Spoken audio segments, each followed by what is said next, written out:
Pansinin, ang mga babae sa nayong ito ay hindi makapag-asawa dahil sa kanilang 30 taong gulang na, kaya't sila ay nanggugulo sa kalsada araw-araw. Sa ganitong pagkakataon, may isang baliw na dumating at ang mga dalagang hindi makapag-asawa ay nagtungo sa kanya upang hulihin siya. Ito ay dahil ang baliw ay napakagwapo, at lahat sila ay nagnanais na maging asawa niya. Ang pinakamaganda at mayaman na babae ay agad na naglabas ng 100 piso at sinabing dadalhin niya ang baliw upang bumili ng lollipop. Nahulog ang baliw sa panloloko at sumama sa mayaman na babae pauwi. Ang mayaman na babae na hindi pa nagkaroon ng karanasan sa paibig ay napaiyak sa sobrang tuwa, dahil sa wakas ay may asawa na siya. Sa sobrang pagmamadali, ang mayaman na babae ay nais na ikasal sa baliw ng gabing iyon, ngunit ang baliw ay hindi alam ang ibig sabihin ng kasal. Nag-alala ang mayaman na babae, at sa isang tingin ng kanyang lolo ay napagtanto na hindi alam ng baliw ang tungkol sa lalaki at babae. Pinayuhan ng mayaman na babae na huwag na lang ituloy ang kasal. Ihatid na lang siya kung saan siya nakuha. Ngunit ang lola at kapatid na babae ng mayaman na babae ay nais na ipakasal siya sa baliw. Ito ay dahil kapag ipinakasal ang mayaman na babae sa baliw, wala nang makikipagagawan sa mana ng kapatid na babae. Ang matandang lalaki ay walang magagawa kundi umalis ng galit. Ang mayamang babae ay sobrang nagustuhan ng baliw, nagpasya siyang panatilihing maging asawa ang baliw, at nangako sa baliw na siya ay mag-aalaga sa kanya. Ngunit ang kaligayahan ay pansamantala lamang, dahil ang mayamang babae na ito na sobrang maganda ay napansin ng isang mayamang pangalawang henerasyon, dahil napakalakas ng kapangyarihan ng mayamang pangalawang henerasyon. Kung hindi magpapakasal ang mayamang babae sa mayamang pangalawang henerasyon, papatayin ng mayamang pangalawang henerasyon ang baliw. Walang ibang paraan ng mayamang babae kundi pumili na magpakasal sa mayamang pangalawang henerasyon. Agad na dinala ng mayamang babae ang baliw sa lugar kung saan siya sasalubungin ng mayamang pangalawang henerasyon. Agad na sinaktan ng mayamang pangalawang henerasyon ang baliw. Binalaan ng mayamang babae ang mayamang pangalawang henerasyon, kung maglalakas loob itong saktan ng baliw kahit isang buhok lang, hindi niya ito papayagan at kahit mamatay pa siya, hindi niya ibibigay sa mayamang pangalawang henerasyon ng madali. Agad na naglabas ang mayamang pangalawang henerasyon ng ilang candy na inilagay sa lupa upang malinlang ang baliw na kunin ito, pagkatapos ay balak na agawin ng mayamang pangalawang henerasyon ang mayamang babae. Ngunit hindi inaasahan ng kasamaan ng mayamang pangalawang henerasyon, ninakaw ang asawa ng binata at nagutos pa na saktan ng binata. Sa ganitong paraan, dinala ng mayamang pangalawang henerasyon ang mayamang babae. Pagkatapos nito, binugbog ng ilang mga bodyguard ang binata, ngunit hindi inaasahan, sa susunod na segundo, bumalik ang alaala ng binata. Sa katunayan, ang binata ay ang matapang na Diyos ng Wuji.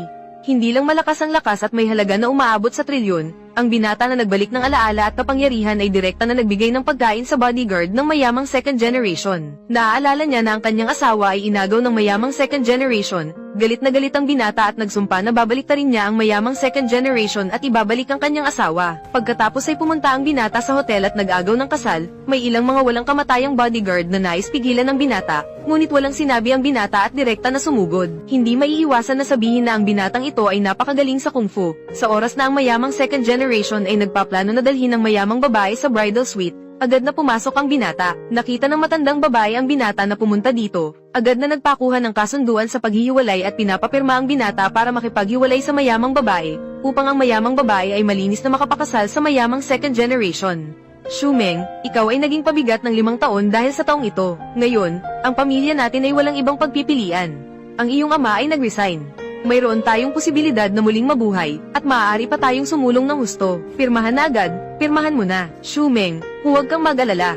Sa 5 taon na ito, totoo na ako ang nagpabigat sa iyo ng marami. Kung gusto mong maghiwalay sa akin, hindi na kita pag-aaksayahan ng oras. Ngunit kung ayaw mo, pinapangako ko sa iyo, walang sino man ang makakapagbanta sa iyo, o hindi ako pipirma. Anak kang walang utang na loob. Gusto mo bang pumatay sa buong pamilya natin sa bahay ng ulap? Baliw ka talaga, Liu Shumeng, paano mo nagawa ito? Gusto mo bang patayin ang pamilya natin sa bahay ng ulap kasama ka? Walang sino man sa inyo ang makapipilit sa akin. Ayaw kong magpakasal kay Fang Haojia, at ayaw kong maghiwalay kay Zhao Yang. Naghahanap ka ng kamatayan, sabihin mo sa akin, pirmahan mo agad ang kasunduan ng diborsyo. Kung hindi, huwag mong sisihin ang pamilya namin sa bahay ng ulap. Huwag kang mag-alala, nandito ako, hindi mawawala ang pamilya natin sa bahay ng ulap, at magiging matagumpay pa tayo. Ikaw na walang kwenta, maliban sa pagpapatawa sa pamilya natin sa bahay ng ulap sa Qingzhou, ano ang naidulot mo sa atin? Wala kang nagawa kundi magpakasasa. Tuturuan kita, Dote. Paano mo nalaman na hindi ko maipakita ang Dote? 5 taon kitang pinakain at pinagamit ng pamilya namin sa bahay ng ulap, mas malinis pa sa mukha mo, anong ibibigay mo bilang Dote? Ang laway mong damaykit na candy. Dahil sinabi ni Shumeng na hindi siya tanga, bibigyan ko siya ng pagkakataon. Tanga.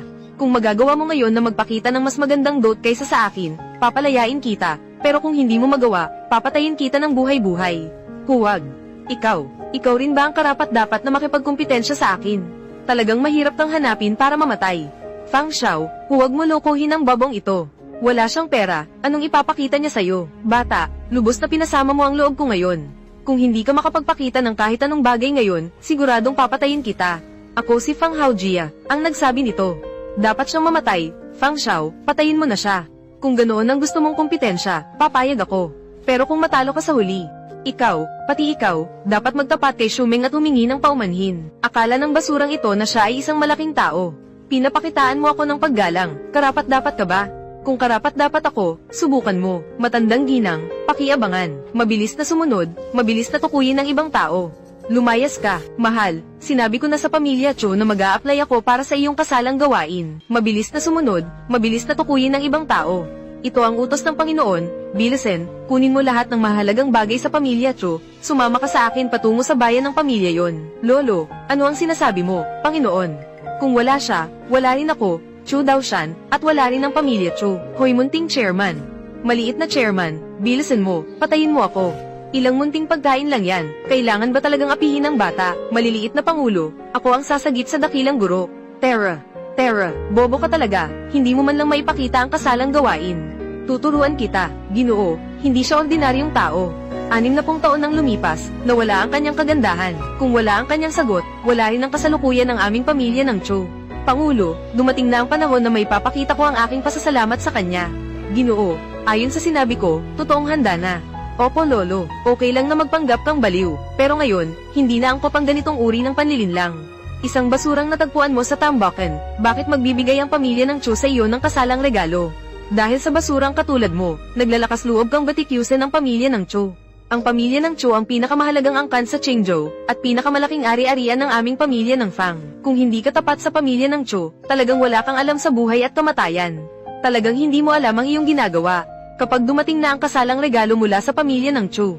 Fang Haojia, sana hindi ka agad maglutang. Talagang matigas ang dila mo. Sige, subukan mo. Isang pinakamahusay na inukit na jade na guanyen, nagkakahalaga ng 5 milyon. At may kontrata mula sa aming Fang Corporation, nagkakahalaga ng 2 bilyon. 2 bilyon, kapag mayroon tayong kontratang ito, maliligtas na ang aming pamilya ng yon. Ito ang ikatlong bagay, isang halamang snow lotus na may 100 taon na. 20 anyos na Yawo Shizu Lian, ito ay regalo lamang ng Wu Jimen. Maraming kilalang tao ang hindi makakuha nito kahit anong hilingin. Ang pag-inom nito ay hindi lamang nagpapahaba ng buhay, kundi simbolo rin ng katayuan. Mahal na Aling, naririnig ko na hindi ka gaanong comfortable sa mga nakaraang araw. Ako mismo ang kumuha ng 100 taon na Yoshizu Lian na ito. Ito ay napakahalaga at hindi mabibili sa merkado. Ito ay para sa inyo, upang magpagaling ang inyong katawan. Kapag inilabas ang ganitong kayamanan, tiyak na ito'y agawan na ng bilyon-bilyon. Ito'y regalo ni Fang Xiao para sa inyo, upang magpagaling ang inyong katawan. Ito'y malinaw na malaking tulong mula sa pamilya Fang. Si Fang Xiao ay talagang napakagalang, ako ay nagpapasalamat ng lubos. Lin Shumeng, tingnan mo ang puwet ni Fang Xiao. Anong meron itong basurang bagay na ito na may kukumpara kay Fang Xiao? Hindi pa ba ninyo siya paalisin sa aking harapan? Nakita mo na ba ng mabuti? Ito ang tunay na lakas ng aming pamilya Fang. Anong isa ang may papakita mo? Wala akong paki sa mga basurang ito na pinakita mo. Paano ko maipapakita ang ganitong klaseng regalo? Paano mo nagawa na masira ang 100 taon na Yoshizu Lian na ito? Ikaw, gusto mo na bang mamatay? Tumahimik ka. Tinapon mo ba ang gamit ko? Hindi mo ba nirerespeto ang pamilya ng Fang? Alam mo ba kung magkano ang halaga ng mga bagay na itinapon mo? Anong ginagawa mo, Xiao Yang? Paano ka naman nakakapagpatuloy sa pag-upo sa ganitong basurang bagay? Ikaw. Sige na, wala akong oras para makipaglaro sa'yo. Liu Lao Taijun, bigyan mo ang pamilya ng yon ng isa pang pagkakataon. Tanggapin ang dote. Putulin ang mga binti ng basurang ito at itapon. Ituloy ang kasal, kung hindi, papatayin ko ang pamilya ng yon. Lola, ayaw kong makulong. Palayasin mo agad ang basurang ito.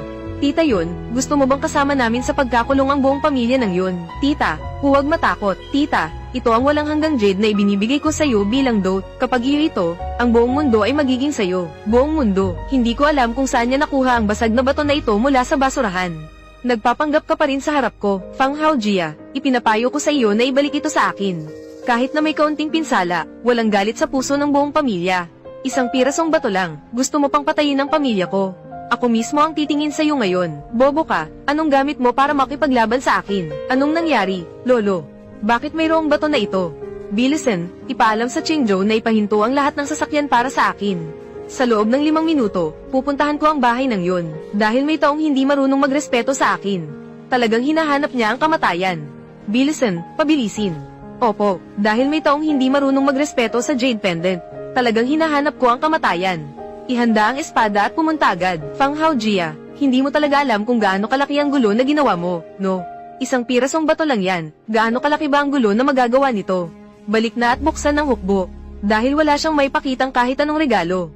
Ayon sa kasunduan ng mga ninuno, putulin ang kanyang binti at itapon. Tama ang sinabi ni Fang Xiao, dahil wala kang may pakitang kahit anong bagay, tawagin ang mga tauhan.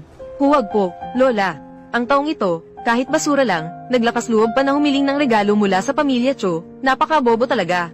Huwag kang mangarap, ikaw ay magpakabait at ikasal kay Fang Xiao. Narito na ang regalo, ang batas ng emperador ay higit pa sa isang Diyos Buddha.